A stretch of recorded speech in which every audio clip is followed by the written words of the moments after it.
There's a Houston trial focusing on stand your ground, and this is pretty interesting.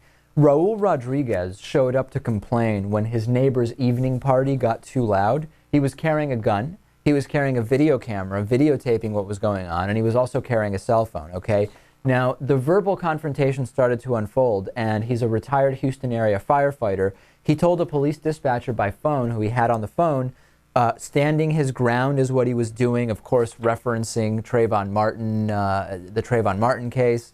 Although this happened before, time-wise, but we're now getting to trial. We actually have the video that the man himself was shooting. Let's take a look and a listen at some of it, and then we'll talk about it. And eventually I'll skip to the very end when the actual shooting takes place. This is all videotape, Lewis. Here we go. And I says, look, I'm videotaping all this right now, you know, and so I'm running the video camera right now, and I'm talking to you. And I mean, I'm scared to death here. Pal, you just pulled a gun on the wrong mother, okay? You hear what they're saying? You remember that? Right, well, y'all just need to keep it down. No, we ain't got to keep down. Yeah, you do. Keep it down. What you need to do is get your ass away from here. You need to keep it down. Piss me off. You need to keep it down. See, because when I go in that house and I come back, don't think I won't be equal to you, baby. Well, if you don't... Right, you want to flash your goddamn gun? No. You want to flash your gun? Okay, they're going to escalate this. Okay, now going in the house and getting something else to shoot. Okay, look, I'm going to have to defend myself. I'm going to have to defend myself. I'm going to have to... Okay, so then let me skip to the end, Lewis, where the actual shooting altercation takes place.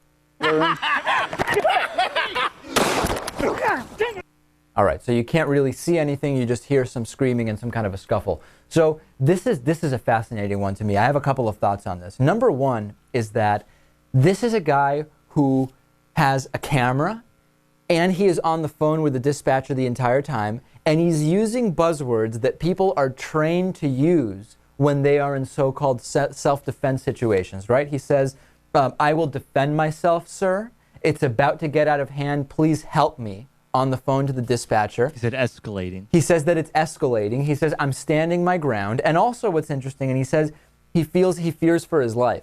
But listen to how casually he said that he fears for his life. I mean, Lewis, it's like if I make the case, I sit back like this, and I say, Lewis, I fear for my life right now. Yeah. I'm afraid that you're going to kill me. Yeah.